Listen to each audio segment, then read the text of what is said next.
Hey guys, this is Oleg and I am recording this video for you today. Video is titled 7-Figure Home Service Case Study. How I took my business from zero to sold in 3 years. So what you're about to see is the entire framework of my 7-figure business before I sold it. There's a lot of moving pieces. This is not going to be a short video. At the same time, if I went really deep into every single thing that I'm talking about, this will be easily hours and hours and hours. So my goal is to give you all the stuff that you need right now to go and absolutely crush it. I'm not a rah-rah guy. I am straight to the point. You're not going to see, motivational speeches from me or anything like that.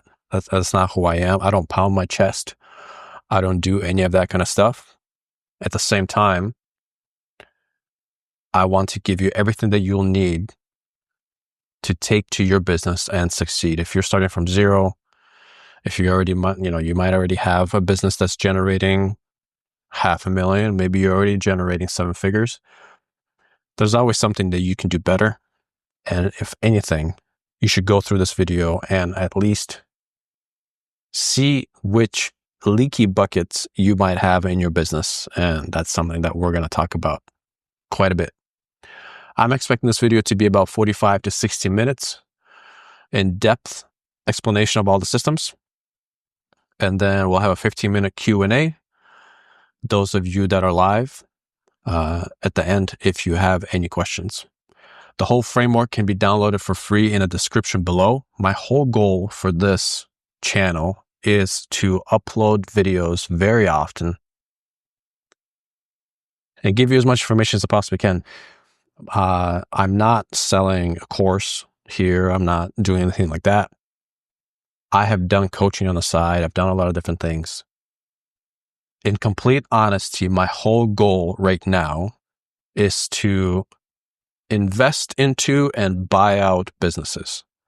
That is my long-term goal. That's something that I've done before. It's something that I am now absolutely hooked on.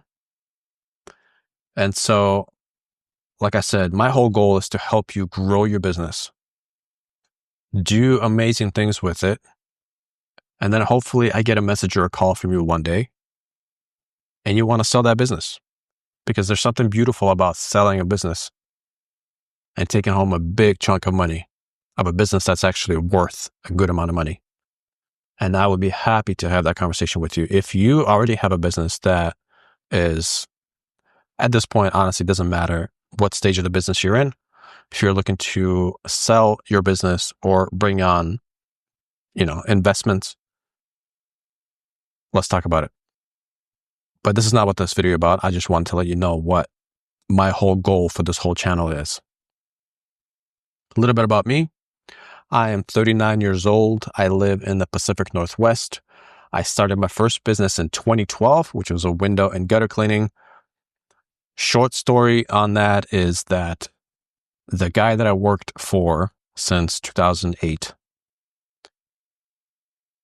sold me a truck, a beat up Ford Ranger. This was like a 2006 Ford Ranger, 2004 Ford Ranger. A beat up truck with some ladders and discounted equipment. And he basically told me, hey, print out a stack of flyers and just go crazy and deliver flyers to front doors, and you will be busy enough one day. And that's all he really could do for me. He wasn't, he's been in the business for a very long time, but he was still working in the field. He didn't really have like good systems in the business and things like that. But I am forever thankful for him that he came into my life and gave me the truck that I had at that time, because that really set me on a journey of where I am today. That was my humble beginnings. I sold that business in 2017. We had that business 5 years.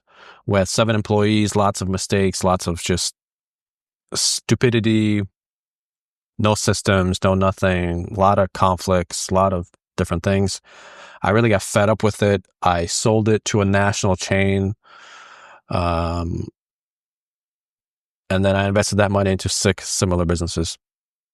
So once I got out of that one, I put that money into 6 similar businesses. This is in the cleaning industry: pressure washing, soft washing, roof cleaning, house wash, commercial, residential. So we ended up selling. So I was in there with partners. I wasn't alone. I didn't own 100% of those businesses, but I was in there with partners.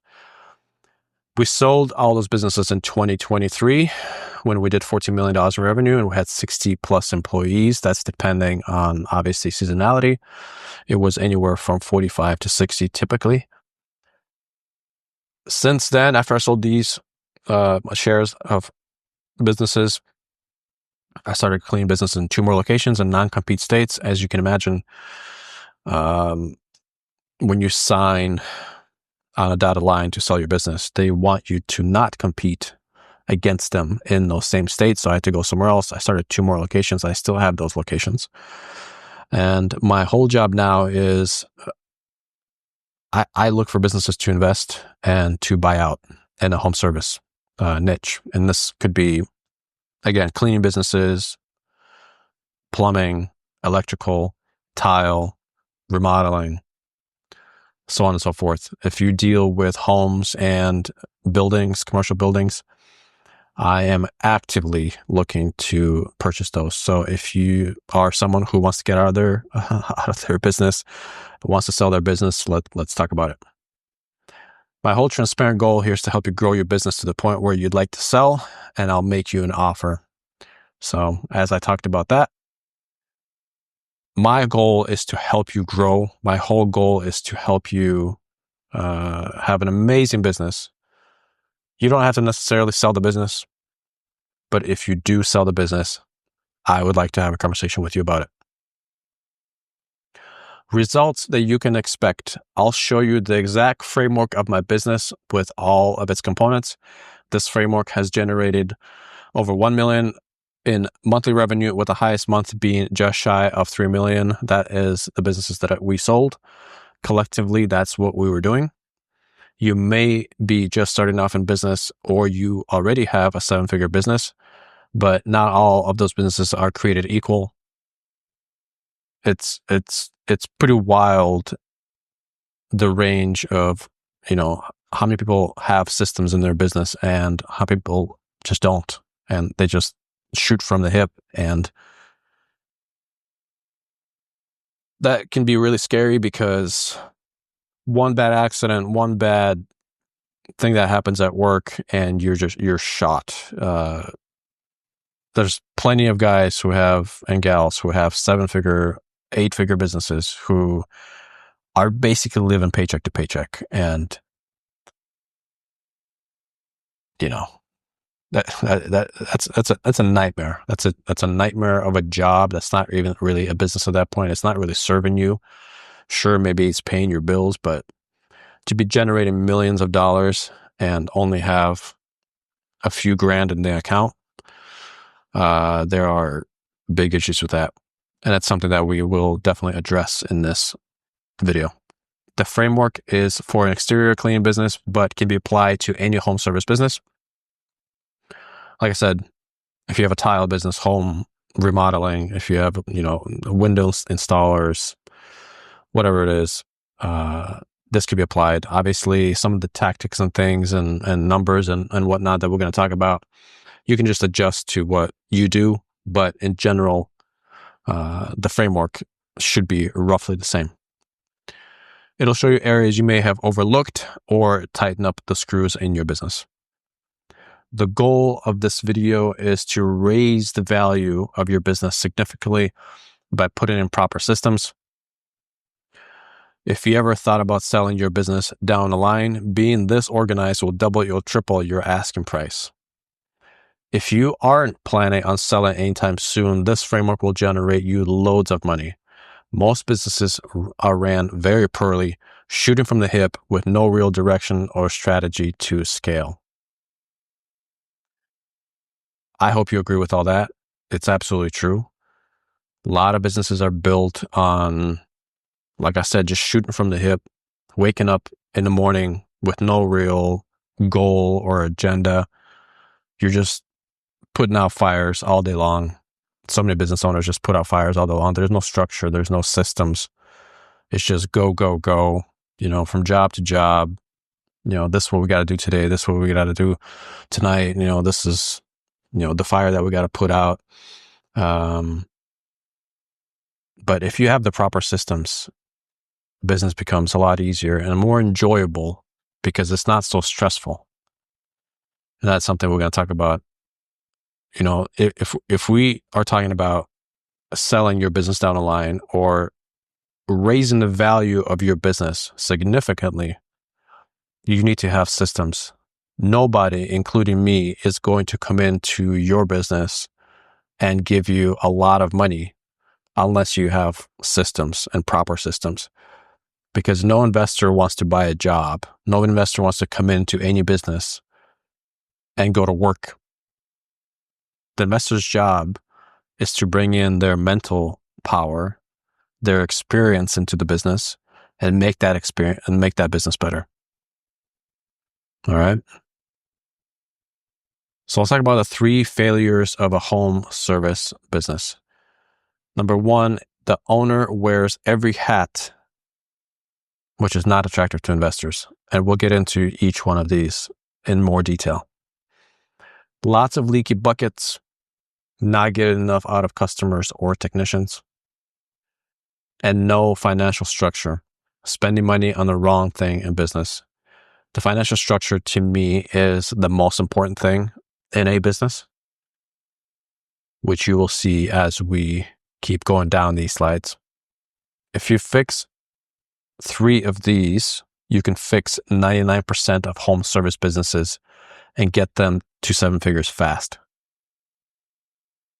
So the businesses that I ever come across on, when I coach, when I invest, when I buy out,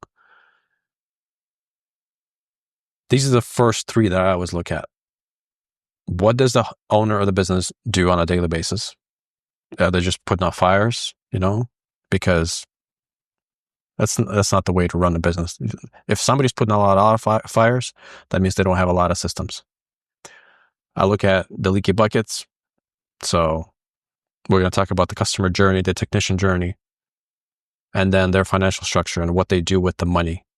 When they make money, what do they do with that? Are they spending it on, quote unquote luxury things that they don't necessarily need at this point? What are they doing with their money? I see time and time again, and I used to fail at this too. 9 out of 10 business owners have never seen a big multi-million-dollar business operate. They operate like a $50K business. So if you take my experience back to 2012, when I started my very first business on a beat-up Ford Ranger, that thing was a disgrace. But I built that first business from that truck. I didn't know anything. If I look back on that business now, I didn't know anything. I was just a kid who had a dream of eventually making a lot of money in this industry. And what I know now through the businesses that we have acquired and sold, and seeing us generate 14 million in 2023, the mindset of that business versus the mindset that I started in 2012 is it couldn't be further apart. It's night and day.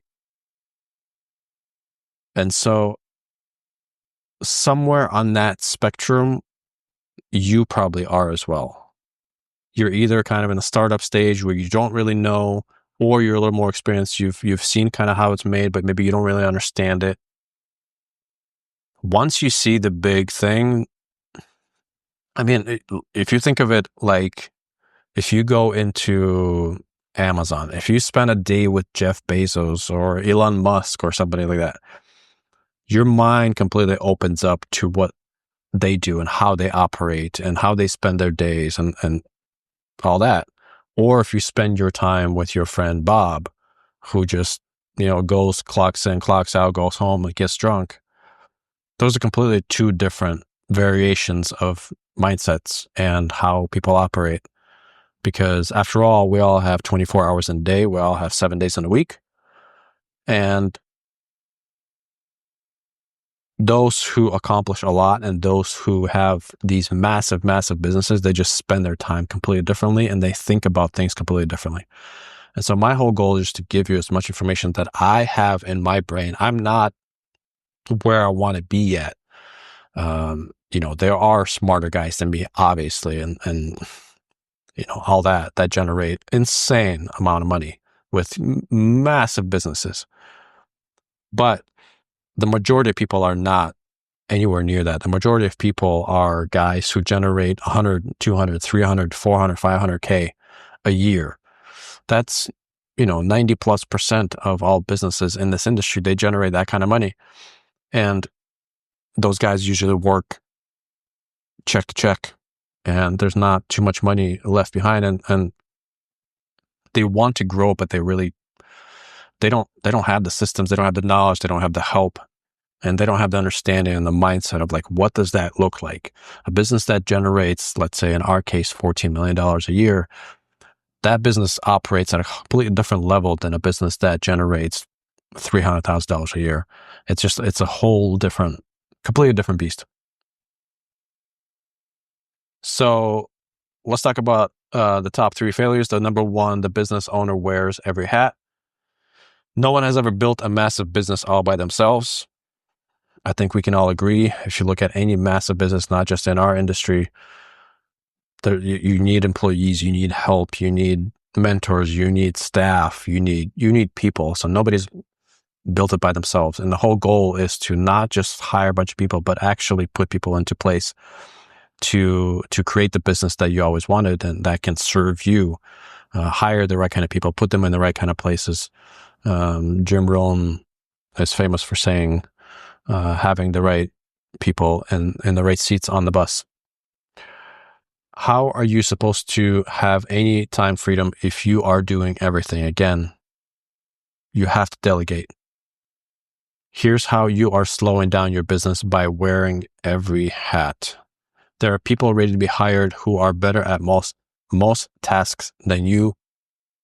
That's absolutely true, because it doesn't matter what the task is. A lot of times business owners will even be upset when you tell them that someone, let's say you're an HVAC guy and you do a lot of different things in there, but did you know that there are technicians that are likely better than you? Even though you have a lot of experience and you've seen it all, there's a very high chance that someone is just as good as you or better. And then you take it and you talk about anything in your business: phone, work, emails, graphic design, websites, sales, so on and so forth. There are people who are better at those tasks than you. Maybe there is a task in your business that you're just the best at. But most tasks can be done a lot better if you hire the people who are better than you at that task. A lot of owners get into trouble when they hire people who are worse than them at the task. And that's a really easy way to burn a lot of money. I actually had firsthand experience in my very first business. The very first sales guy that I ever hired, he wasn't great, but I really needed somebody because we were doing a lot of quotes. I just hired him because I was just desperate. He was not better than me. And he cost me a lot of money because I paid him well and he was not really closing. He was not showing up. Long story, but there are people who are ready to be hired who are better at most tasks than you. You can't let 1 or 2 bad employee experiences hold you back from finding a gem. A lot of guys will say that they can just do it themselves. Maybe they had bad apples in their team. It's not about the employee. It's about who you hired, your systems as far as hiring people, and your training systems. When you hire a professional, someone who is elite at their job, they will inevitably improve your bottom line. It's That's so true, that this line right here, when you hire someone who's a true professional, they're better than you at your task, everything gets lifted in your business. All right. Rising tide lifts all boats. Handing off tasks let you focus on what you do best with no distractions. You are not a firefighter. You are a business owner. Now, if you are a firefighter as a career, but also a business owner, and you do clean on the side, I tip my hat to you, but that's not what I mean. Most people are not firefighters and business owners. And your whole goal is not to just put out fires every day. Your whole goal is to have a business, own a business, and let it serve you. You can start with unloading one task at a time. So if you start with the smallest little things, data entry, phones, sending proper emails, there you can find help online for even those things, and they will do a job way better than you. Number 2 was lots of leaky buckets. So question for you, would you throw thousands of dollars off the bridge for fun? I see 9 out of 10 business not having systems at all for their customers or technician journeys. That's something we're going to talk about here in just a bit. You are literally sitting on a gold mine, and you can double your business just by having these systems. We're going to talk about systems all the time. This whole video is going to be all about systems. So some of the questions you should be asking yourself to find if you have leaky buckets. Now, we talk about leaky bucket. Obviously, it makes sense, right? So if you have a bucket, you're pouring water in it for whatever reason, you're trying to take that bucket home, whatever it is. If you bought a jug of milk at the store, if it has holes in it, by the time you get home, you're not going to have any milk in it, right? And so this is no different. If your business has leaky buckets and things just leak out, by the time you bring that bucket home or you use it for what you need, there's not going to be anything left in it. Leaky buckets, it's basically leaking money out of your business. So let's look at some of these and let's see if your buckets are leaky when it comes to this.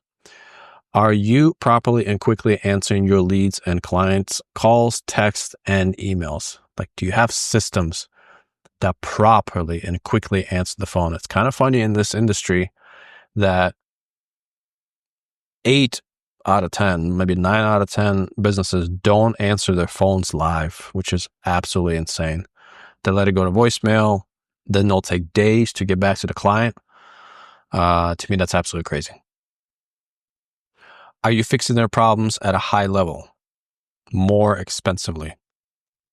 So are you the cheapest guy in town, or are you properly fixing their problems? If let's say I have a dirty driveway, are you fixing it properly and more expensively?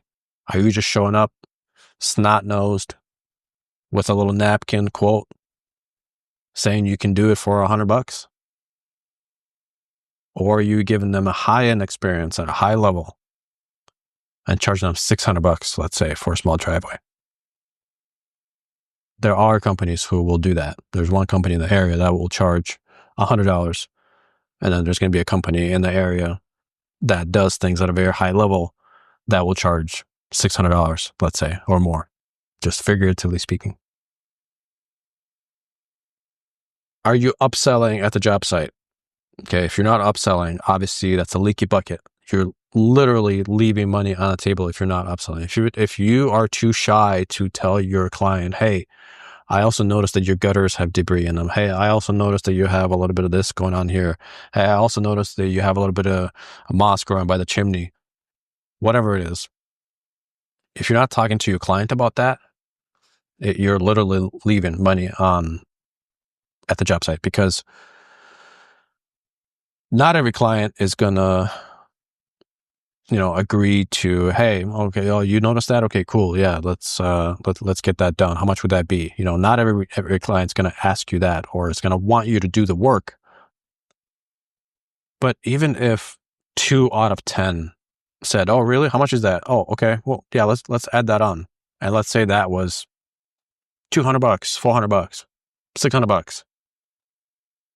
And just by you saying that sentence to your client, they went ahead and booked for that service as well. And you just put an extra $600 in your pocket by asking one sentence. If you didn't do that, that's a leaky bucket.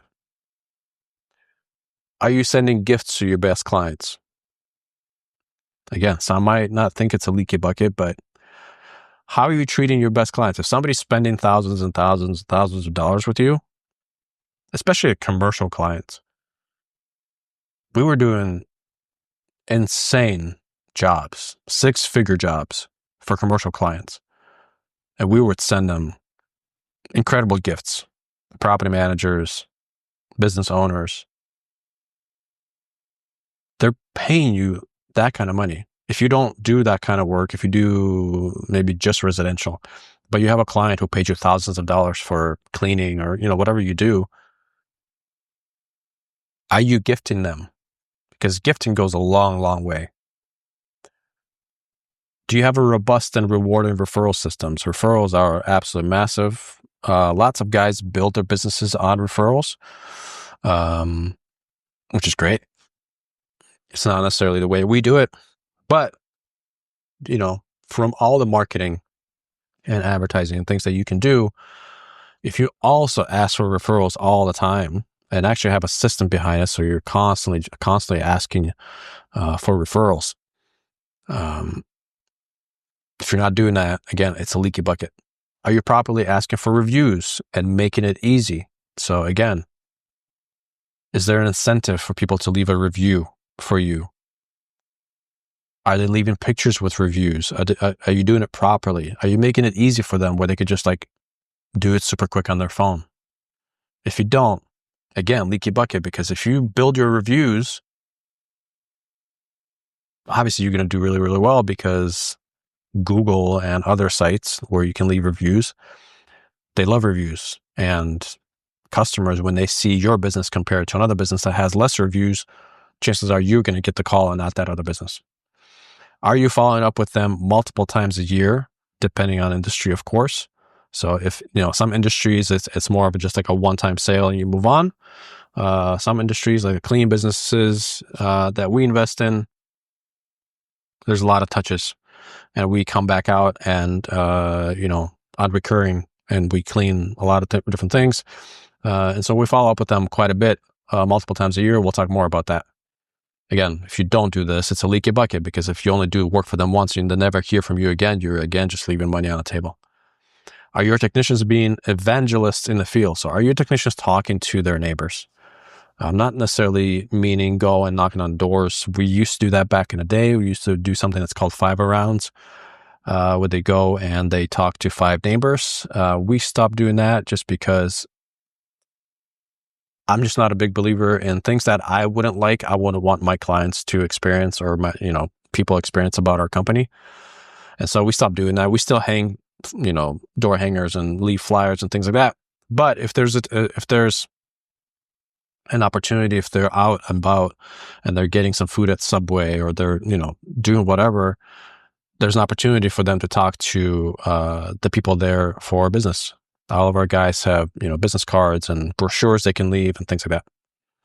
Are your technicians constantly upselling on site without being pushy? So this is where we're saying number 3 was, are you upselling on site? Your technicians constantly have to upsell. So whatever they see, we don't do any jobs where we don't try to upsell something. Now, sometimes, we'll talk about this when it comes to sales. Sometimes we'll sell people on every single service that we do. So there's almost nothing else to upsell. That's fine. But most of the jobs, we're not doing every single service. And so there's an opportunity to always upsell. Do your technicians have proper SOP, standard operating procedures, for anything that they need in office and in the field to not have lag time? Again, this goes back into putting out fires. If your technician's equipment breaks, is it easy for them to, within 10, 20, 30 minutes to get right back into it by replacing a part, or, do you have all those things on the truck? Is it really easy for them to get what they need? Same thing in the office too. Your staff, do they have everything they need? They could just come in and they just operate. Do you have a rewarding and fun performance pay structure for your techs and not just paying them whatever? I do strongly believe in performance pay. When we had the businesses, not every single one of those businesses had performance pay, but most did. And we just believed in the performance pay like crazy because it just motivates the guys. There's reasons why we didn't have that in some of the businesses. It's a story for a different day. But for most businesses, performance pay works wonders because it makes the guys actually show up and want to work. When you give guys a structured pay, let's say $22 an hour, and they just know that, they're out here, they're just working and they're just going to make $22 an hour. That's not as motivating as, hey, I can make $22 an hour, but also all these different bonuses that actually help me make $30 an hour. That's a lot more motivating. And number 3, no financial structure. No strong business can operate without having a good financial structure. Think Nike, Apple, Amazon. Goes without saying. None of those businesses would be able to operate without a structure.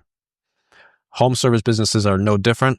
You can't grow and scale if you don't have money to do it. All right. So we're going to talk about money here in just a bit, a little more detailed when it comes to the financial journey. But there's no way you can grow unless you have a good financial structure and you have money to do it. Most owners are complaining that they don't have any left over.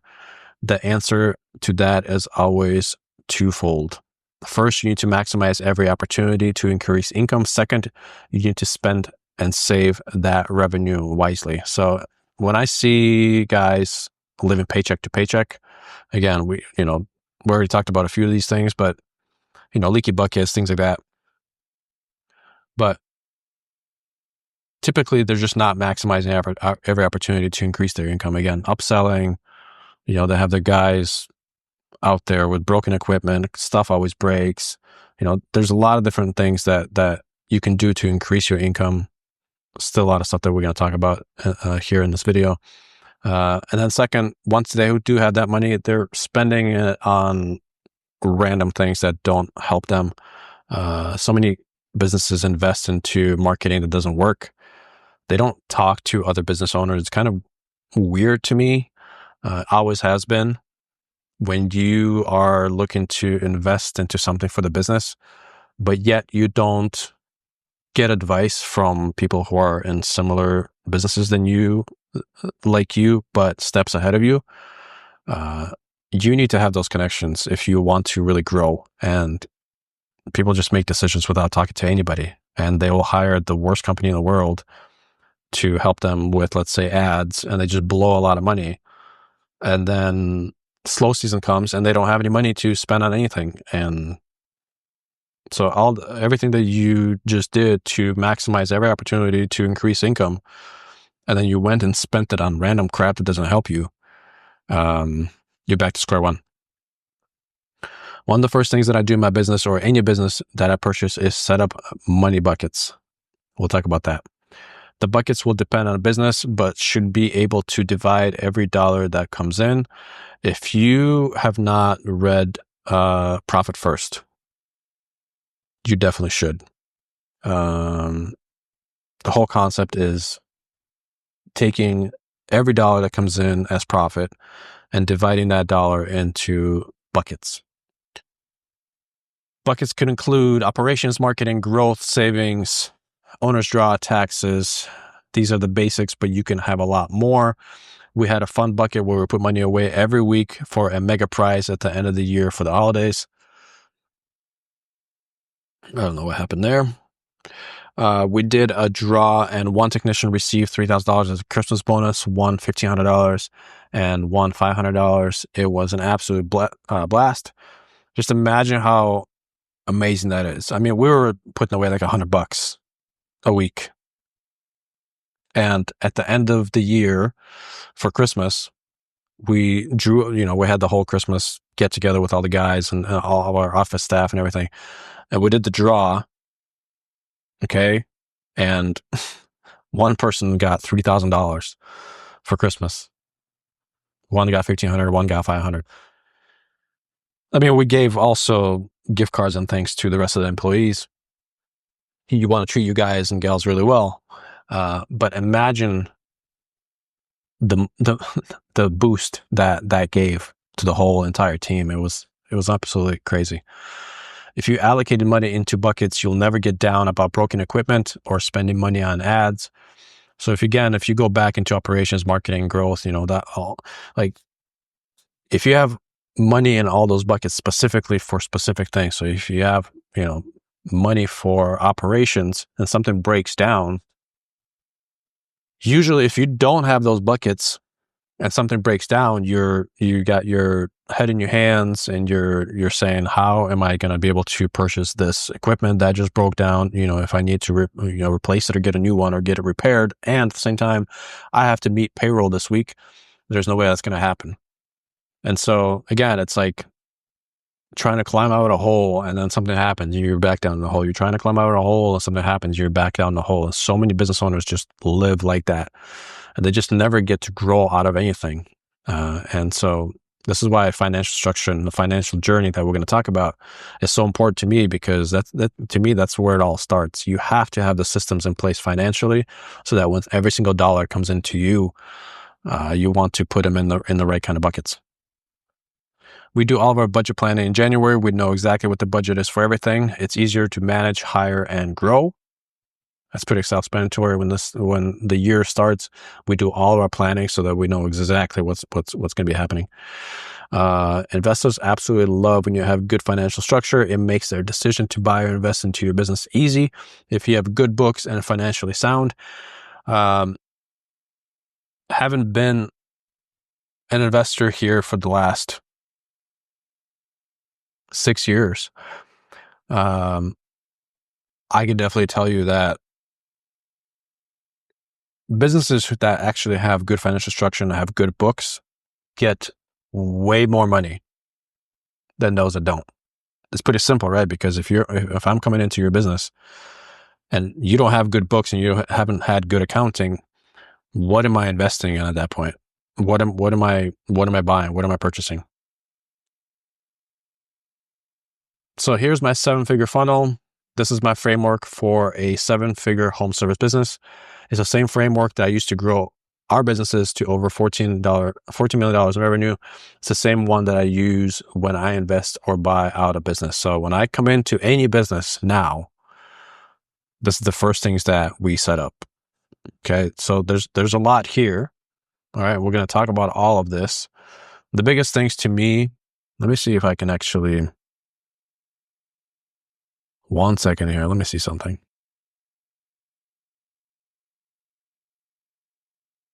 Cool.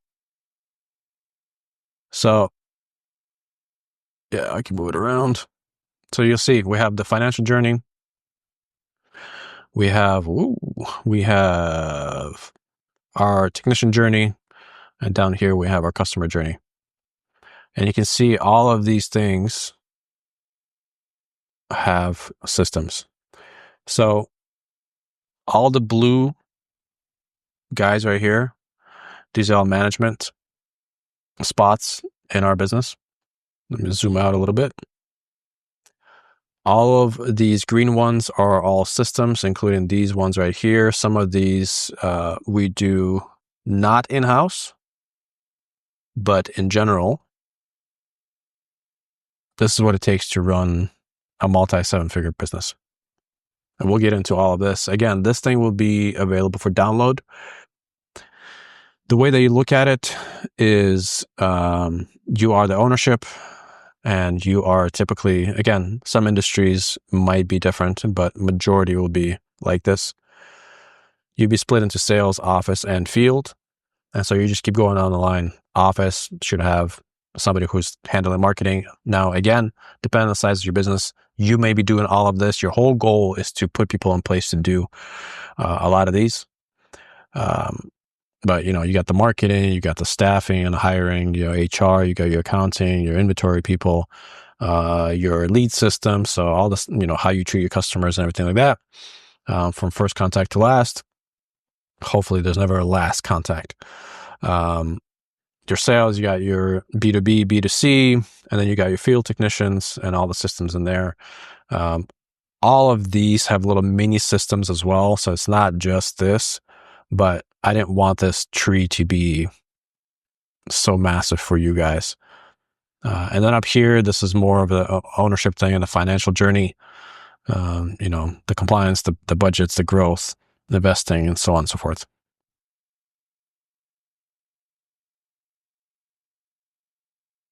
All right. This is what a typical funnel looks like for someone who is what we call lovingly Joe Schmo. Mr. Do It All, right? So Joe Schmo is, the cheapest in town, right? He wants you to know that, you shouldn't go hire that expensive company that, has all the nice vehicles and wraps and all the equipment and everything. That, you should go with us because we're going to be way cheaper. All right. Which, by the way, is a horrible, horrible strategy. And if you are the cheapest in your town, you're never going to have money to grow or scale or do anything. Their typical day is, calls, their work, their dumbass employees, as they so lovingly say.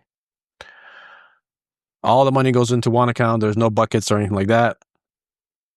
Just gets spent on, whatever. No system, no rhyme and reason. Then they have that one vacation a year that they also take. So if you compare the two funnels, there's a big difference. So let's talk about our company before we sold. We were doing very, very well with Christmas lights, as you will see. Christmas lights, if that's not something that you are currently offering, I would strongly, strongly suggest for you to get into Christmas lights. It's a massive, massive business, commercial and residential. So 35% of our business was Christmas lights for the revenue. We hang Christmas lights, even in my business now. It's absolutely incredible. Typically, Christmas lights start at the end of September where they start hanging lights, and that goes all the way through, obviously, to Christmas. And then at the beginning of the year, we're also taking down Christmas lights. We also charge clients for the takedown fees as well. So there's a lot of revenue, and that's 35% of our yearly revenue. Roof cleanings is 30%. We love roof cleanings. It's the easy, it's easy if you have the right equipment. Obviously, we do a lot of like soft wash for roofs. Lots of guys do it different ways. Some people just put on the powder and things like that. But why roof cleaning for us is 30% is because our roof cleanings are pretty expensive. We understand from just our research that we've done that a typical homeowner understands that it's the roof. And if it has something to do with the roof, it's likely more expensive. So they're expecting a higher price for a roof compared to anything else that you might be offering. 50% for siding wash, 10% for flat work, which is pressure washing, driveways, patios, decks, things like that. 5% gutter cleaning, 5% window cleaning. It's funny to me because in 2012, like I said, I started my first business in window and gutter cleaning. And that's, to me, that was the primary thing. It was probably 75% window cleaning, 25% gutter cleaning. But you can see now how much we've grown since that gutter and window cleaning we barely do anymore. It's not, I mean, I understand there's companies who do really, really well with that, but we make way more money in other services. Average job ticket was $850. One technician can do 2 jobs a day, bringing in $1,500 to $2,000 per day. We went up to $3,000 to $4,000 a day and higher than that, obviously. We did some massive jobs and made a lot in one day just up for one truck. But the bigger tickets always come around Christmas, for the Christmas season, the fall season for us. 30 to 45 technicians, depending on the season. That does vary. It does vary. Slow seasons about 30. We do have unemployment for guys during really slow seasons, which is typically February, March. 80 to 120 leads per day, depending on the season. We are not scared to spend money. We're not going to talk too much about advertising in this video. I will do separate videos on this channel about advertising. For us, we were really aggressive with advertising. 20 to 25% of our revenue went straight to ads. We were spending a lot of money on advertising. And, aside from that, obviously we were asking for a lot of referrals, all the leaky buckets that we talked about, all the technicians and things that we're doing. Our sales teams were absolutely incredible, just out there, pounding the pavement and getting a lot of business for us. 60 to 65% of leads closed same week, meaning that we would close. We had a 7-day running total. If a lead came in on a Monday, if we close it by the following Monday, that gets counted for that week. And obviously a lot more closed the following weeks and months.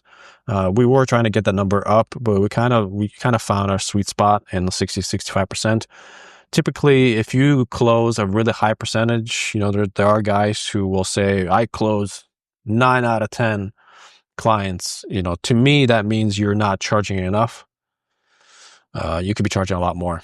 I would much rather do a little bit less work, but more expensive work, than do a lot of work and have a lot of burnout on my equipment and my technicians and not make a lot of money.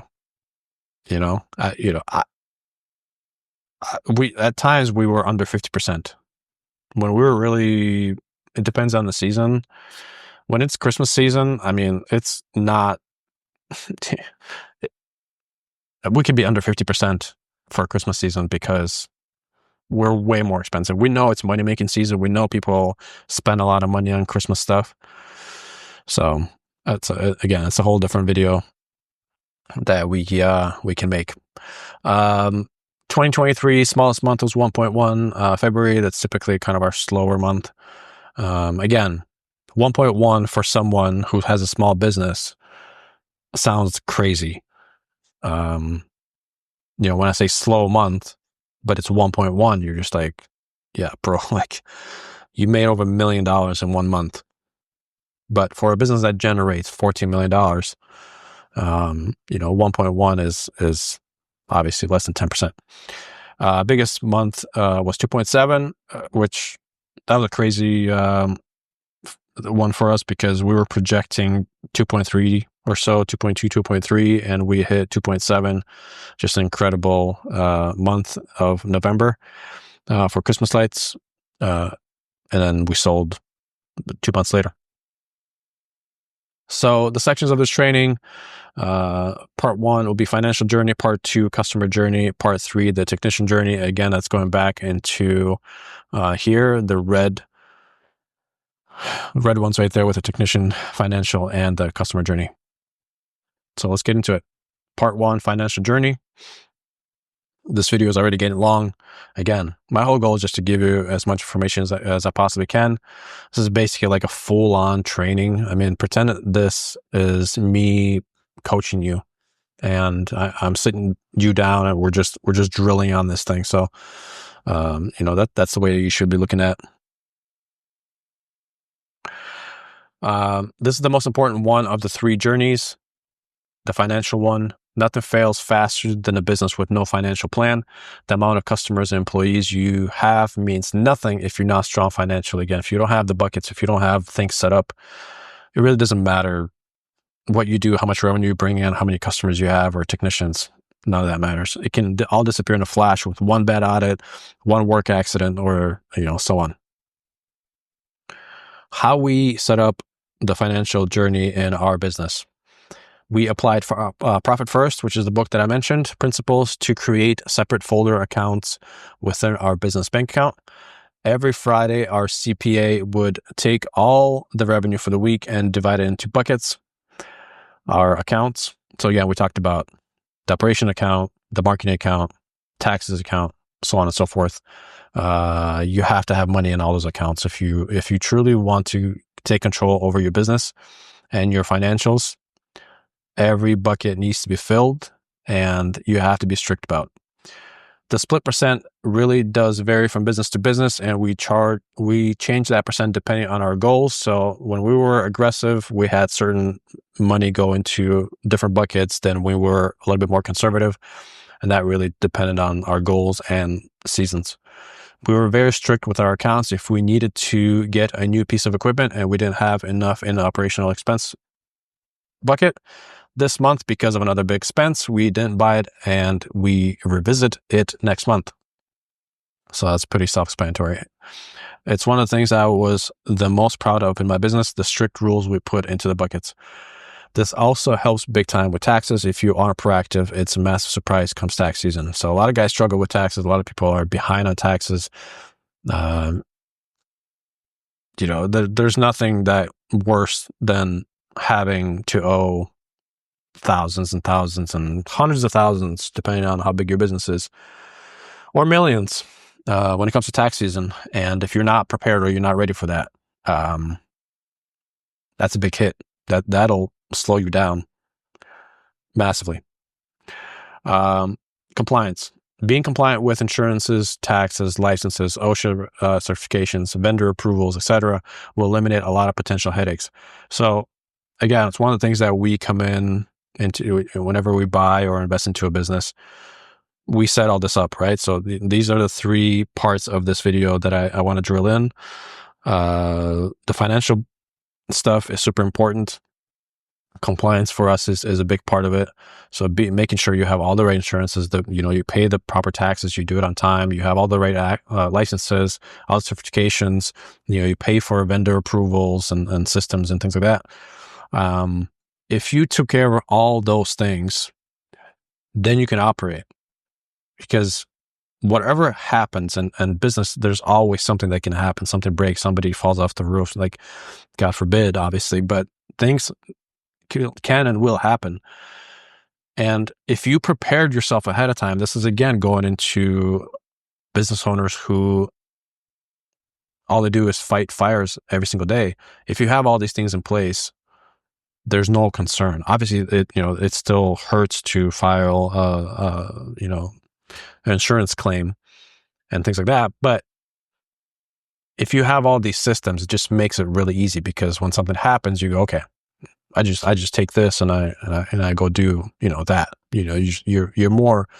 It's a lot easier to react at that point. Last thing you want: surprise claim, audit, or fine. This can be extremely expensive and can put you out of business. Knock this out now so that you're protected from every angle. The bigger you grow, the bigger the chance of something happening. This is where financial buckets help. Budgets. So you got to set up your budgets. So again, I talked about we set up all of our budgets in January. If you fail to plan, you plan to fail. In January, we sit down and create our anticipated budget for the year. See image right there. It's pretty big as far as, there's a lot of moving pieces there.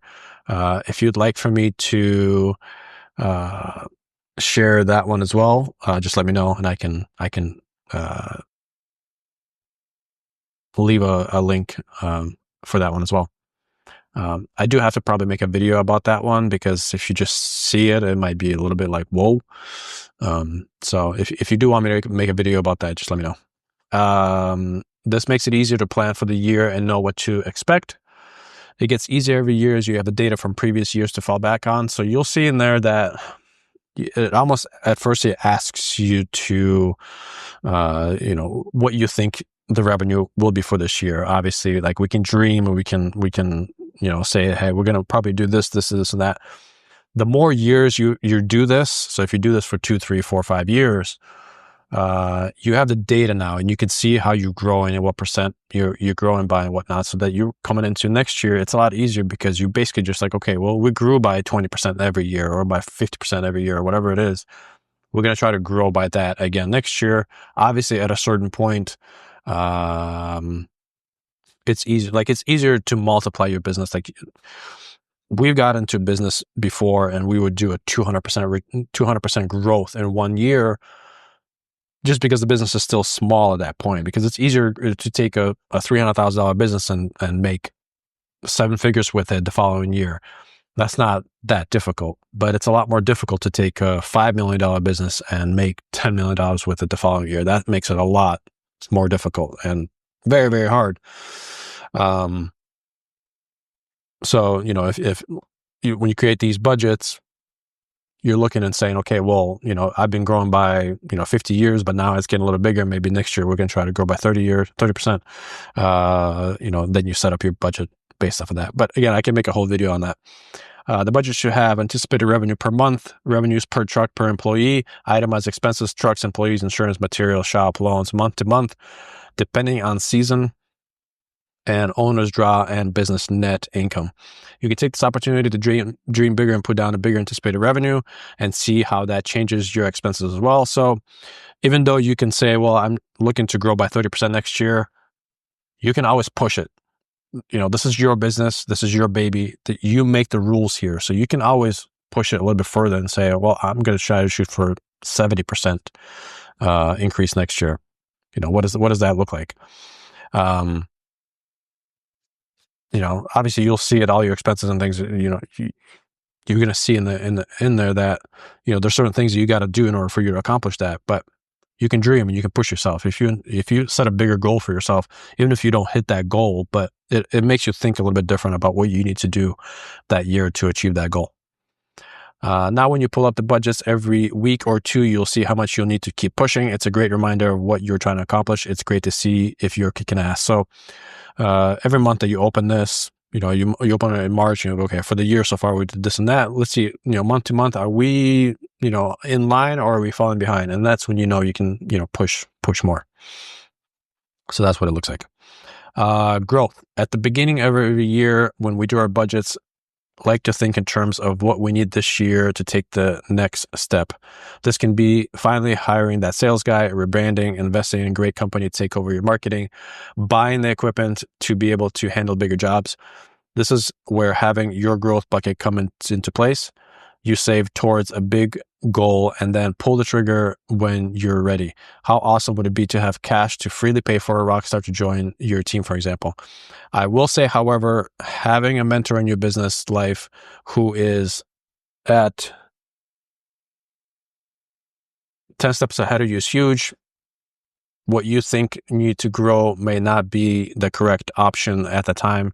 Spending lots of money on something that gives you 70% growth year on year is great, but maybe you missed on growing 150% using that cash for something else. All right. So I hope that makes sense. If you actually want to grow, some people don't want to grow. They just want to kind of climb. That's totally fine. If you want to be more aggressive, if you want to grow, it's awesome to have all those buckets and structures, because then you have the money to hire the sales guy that you want. You have the money to rebrand and do what you want to do with that. Investment. You can not be ready for this one. You may not be ready for this one, depending on where you are in revenue and goals.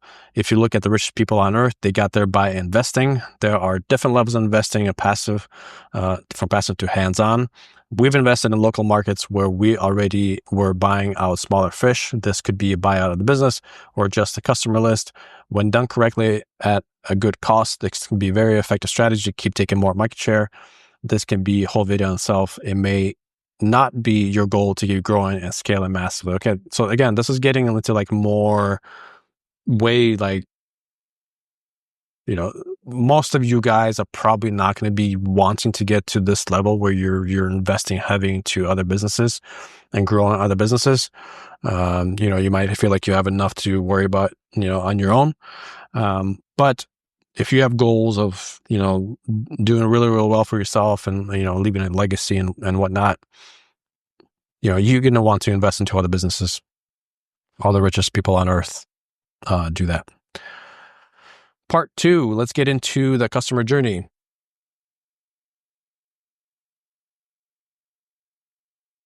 So here's how we set up our customer journey. You won't have a chance to practice your financial journey if you don't have customers. Unfortunately, 9 out of 10 companies sell themselves short on revenue by not turning over every stone.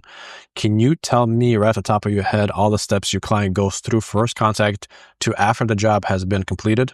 If not, you're leaving lots of money on the table. The goal is to generate as much money as we can from each client so that you can practice the financial journey.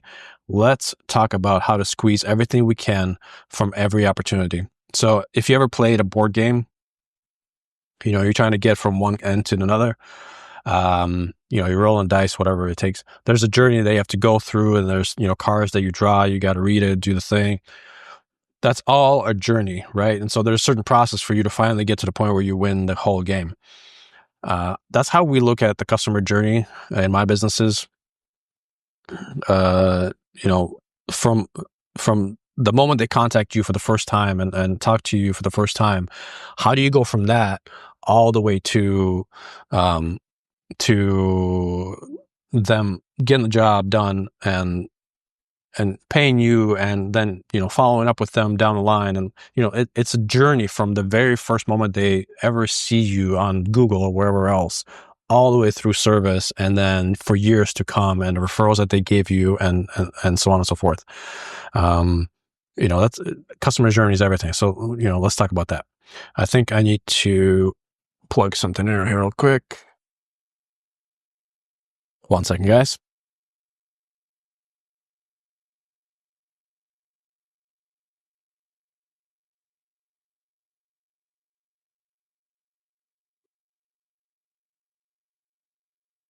So first contact, keep in mind that every home service niche is different. This is what we did for exterior cleaning. You can adjust to your niche. Did you know that 80% of home service companies don't answer the phones when a lead or client calls? She's like, it's absolutely crazy to me. When someone is calling you to give you money, but you don't pick up the phone, it's absolutely insane to me. It's another leaky bucket. You want to be in the top 20% automatically. Answer the dang phone when they call. Imagine your potential client calling 3 different companies with no answer, and then they get you live. You're more than halfway there to earning their business off of just that. Because it happens all the time. We get calls from customers, and they're like, I can't believe you guys actually picked up the dang phone. How's your phone etiquette? Do you answer the phone like you're having a great day? Are you relentlessly trying to help the person over the phone? Do you sound like a 7-star hotel that will tend to their every need with a smile? I don't know if there's 7-star hotels in the States, but there are in like Dubai and places like that. I've done my fair share of luxury stays and resorts and things like that. And we actually just went on one at the end of the year as well in Mexico. Just an incredible St. Regis that treated us unbelievable. It was the best treatment we've ever received at any hotel anywhere.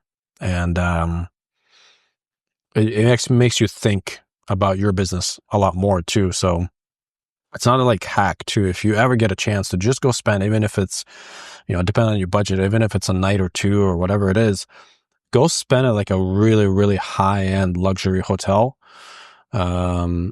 It'll do wonders for your brain and for your business, because you'll see like how people actually, like how amazing service truly can be. It makes you want to go back to your business and just absolutely crush it. It doesn't take much more effort to do these things on the phone. More importantly, whoever you hire to answer the phone should be doing this effortlessly every time. If the person you have now isn't that, you are hurting your business more than you can imagine. I've been there. Your job on the first contact is to either give them information they are looking for or set an on-site estimate. Side note, if a lead doesn't want to do an on-site estimate and is adamant about getting pricing over the phone, turn that down. Okay? Believe me, most of the time, they're not a good client anyways. As you'll see later, an on-site appointment typically results in a higher ticket anyways. So it's, again, this is like going a little bit deeper, and I can make separate videos on this topic. because otherwise this video is going to be way too long. But you should work with people who you want to work with, who are easy to work with, who's going to be an awesome client, and they're going to be an awesome, person to do work for. And time and time again, you probably experienced this in your business as well. When you deal with someone who kind of is already being difficult at the very beginning, typically that kind of continues throughout the process. The estimate process starts on the first contact, not on site. Oh, the other thing I was going to say too is that when you do get an on-site estimate, typically it'll be a higher ticket anyways, because our guys are so good that they can walk in, and when you get the in-person meeting with the lead, with the potential client, it's so much easier to sell in person when they see that you're well dressed, you have awesome attire, you look great, your hair looks great, you're professional, you look them straight in the eye. It makes for a higher ticket. You can ask for a higher price and they would be happy to pay it. I am actually getting over a flu from about a week ago, so you still kind of hear it in my voice. So the estimate process starts on the first contact, not on site. Have a system in place to get down to the real problem and reason why they want the work done. This helps you constantly address it with a solution all the way through the on-site estimate. So again, having a system like from A to Z, whoever's going and doing an on-site, it's A to Z, right? You need to cover all the bases from the first touch to the second touch to the third touch to get in on site and so on and so forth.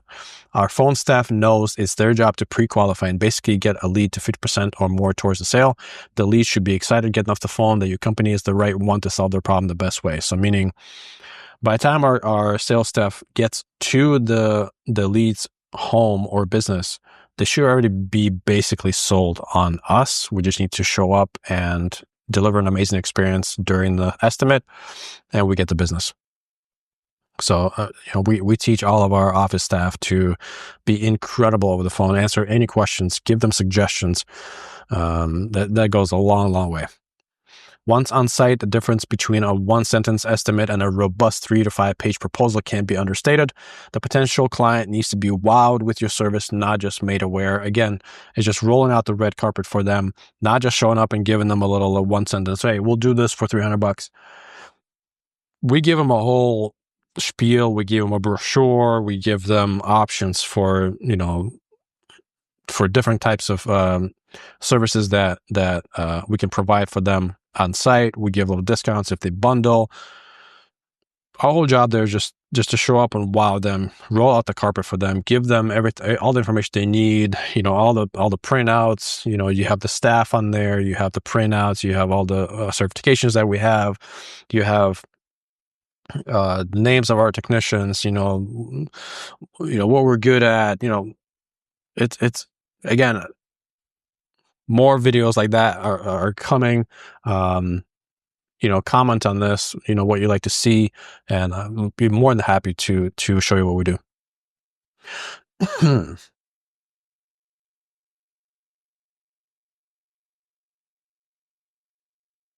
Typical estimates should include beautiful graphics, photos of your work, staff, and vehicles, pricing for more services than they asked, in-depth explanation of your process, insurance and other certification info, which is all the stuff that we just talked about.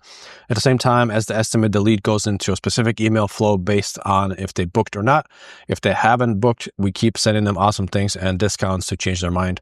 Again, different topic. Can talk about this at a different video, but you have to have email flows. A lot of people now communicate via text and emails. Not as many people communicate via the telephone anymore as far as a call goes. So, anytime a lead comes in, they automatically goes into our email flow that we built out. If they don't book, it just keeps pinging them once a week, once a month, depending on the situation, depending on what kind of lead it is and where they came from. But we're constantly just keep hitting them, keep pinging them until they book, basically. Once they book, they go into a different bucket. They go into a bucket where, as a returning client, they get like certain discounts and things on future services.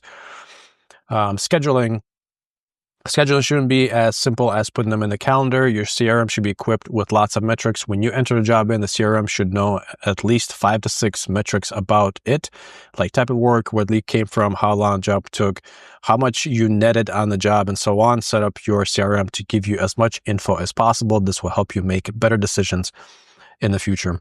You have to have a good CRM. Don't use a cheap CRM. It's a worthwhile investment to have something incredible that gives you a lot of different metrics, because if you can't measure it, you're not going to grow. If you can't measure it, you can't scale it. So it's always nice at the end of the year when we start pulling our data for the year and we see how much revenue we generated based on location, based on the type of service, each employee, each sales staff. Like, when you can look at numbers, it's so much easier to make decisions instead of, again, shooting from your hip, which a lot of business owners do. It just makes things so much easier. Day of the job. So we continue with the customer journey. Depending on the type of business or job, you may need to send a reminder to your client you are coming. Too much money is lost from clients forgetting and having to reschedule or cancel services altogether because they aren't available that day. Big problem. On the day of the job, it's all about the customer. They need to get the ETA of when you're coming. Better yet, give them a GPS function of your CRM, if available, so they can track you driving up. Again, guys, the whole idea is to give your client the most royal possible experience. Everything, like, no stone should be unturned. Every single thing should be thought of. I mean, what I'm going through now, they're just bits and pieces. We have our systems are so much more robust than just this. But you need to think of all these things at each step needs to have a system around it. Like, again, for us, on the day of the job, we give them the ATA, we remind them, it's, things like that. When you show up clean, presentable, professional, it sets the tone for an entire job for a customer. They are going to be treated like royalty. You should have a process of communication with the client at the beginning of the job, in the middle, and in the end. Think of it as you are going to a fine dining restaurant and having an amazing server, best you ever had. What are they doing that makes such a difference? That's what you and your technicians have to do.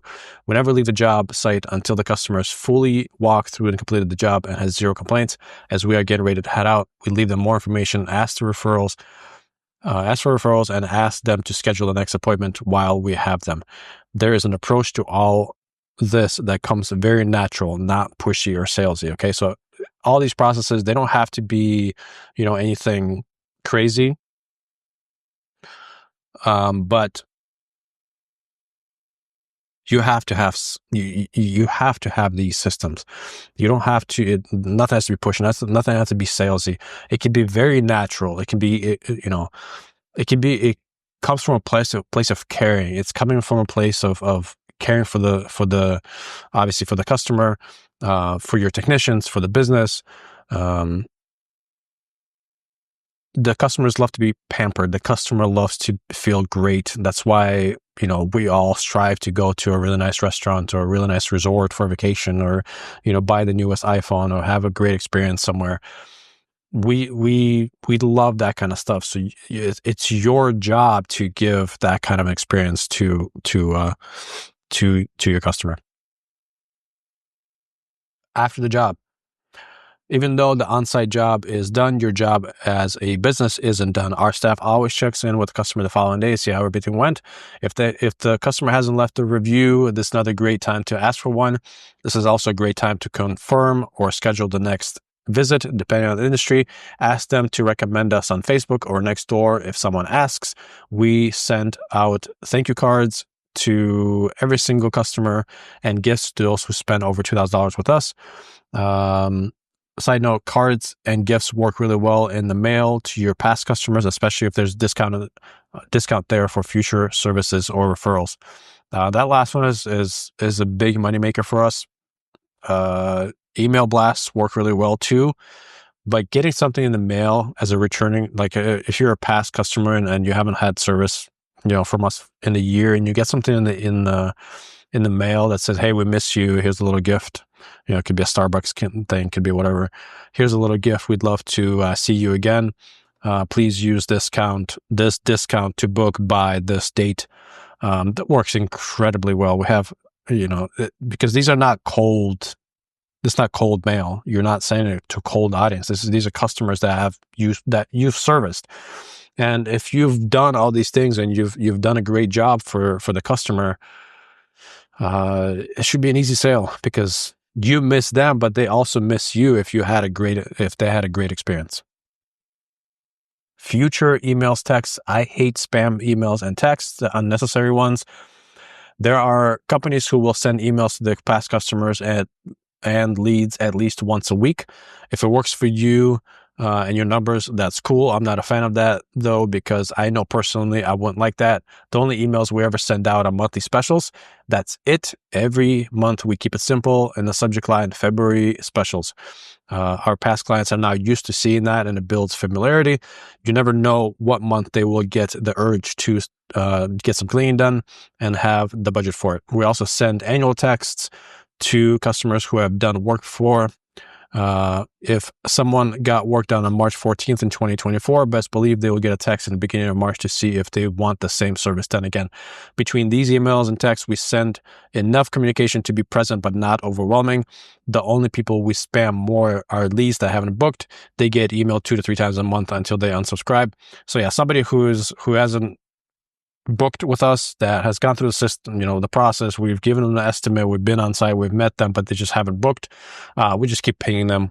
If they unsubscribe and they just don't want to be contacted again, that's totally fine. But for us, we want to be on top of their mind, because a lot of times the timing wasn't right for them. Maybe they didn't have the budget right at that moment. Maybe they forgot. Maybe they got busy. Maybe somebody died in the family. Like, a lot of different things that could have happened. Let's go to part 3, technician journey. This is the last part. We are pretty close to finishing here now. This is how we do our technician journey. Technicians are a prized possession. We absolutely love our guys and gals. Give them the right direction, treat them incredibly well, and your business will thrive. Whenever I get a chance to look at a business or investment or a buyout, I get super excited when they have incredible A players without working for them, and not mediocre ones. It's really easy. You might ask yourself, how do you know when a business has eight players? And trust me, when you meet an A player, it's game over. It's night and day. When you meet someone who is direct, looks you in the eyes, can smile no problem with their teeth, is asking you questions, is speaking the right way, doesn't mumble, doesn't say ums and ums and so on. These are amazing, amazing people. That doesn't mean that mediocre people are bad people or anything like that. I want you to take it the wrong way, but when you have a chance to have A players, you should be having A players, because this is your business, this is your life, this is your legacy. This is, one bad or mediocre employee can be, as harsh as that is, it can be a cancer for the rest of the team, and that's the last thing you want. Some may think it's harsh to put labels on people, but this is business. You are either elite or mediocre. There really isn't much room in between. The good news is that with enough structure and leadership, your whole team can work in unison for one goal. When everybody rows in the same direction, you win. One bad employee can be an absolute cancer that spreads quickly. I've had people on my team before that were like that. Especially my first business, I was not good at hiring. I was not good at screening people. Now we do a very robust screening. We do background checks and whatnot. We don't just, if somebody says, "Hey, my friend wants to work here," we don't just automatically go and just hire that friend. Like I've done in the past, my first business, huge mistake. Nothing wrong with hiring friends. We've had friends who turned out great, but they have to go through the processes. They have to go through everything and just to see if they're truly a good fit. Yeah, the technician side of things is very important because you want to have great people on your team, and one bad person on your team who can talk crap about you behind your back and things like that. It's an absolute cancer, and it's a pain too because getting rid of them is not easy, and yeah, it's a mess. Hiring. If you want to save yourself a headache of awkward conversations of firing people, focus more on hiring correctly. We put all of our potential hires through a multitude of tests and trial periods. From a first initial job post, you can gauge how they respond and how well they follow direction from the post. That's actually massive. Like, don't settle for mediocrity, please. If there's one thing that you can get from me for hiring, if somebody didn't follow direction in any part of your hiring process, they're just not good for you. They're not good for your business. You just need to cut them. It's just save yourself the headache. There are enough people who are going to be hungry to work for you. They're going to be amazing A players that will follow directions throughout. And you know that if they do that, they're going to follow directions once they're actually hired. Then we put them through a personality test. Only then we consider a short phone interview. About 10% of people make it to the phone interview. About 20% of those people make it to the in-person interview. I found it so important to keep testing them throughout to match how you operate and what to expect from your staff. Some of the tests we do before considering someone. We send a text through the interview process and see how fast they respond and how they write. That's a big one too, because we communicate a lot with our texts via text, and yeah, that's a big one. We want people who respond fast and then say the right things. We have them send in a selfie video of them answering a question. This just means that they're comfortable on camera. They're comfortable in general with themselves. During the first phone interview, are they asking how we are doing? Any interest about the business? If not, it's a no-go. We ask for specific direction on how to submit their resume and cover letter. We asked them if it's okay to look at their car when they arrive for the interview to see if they are a clean person.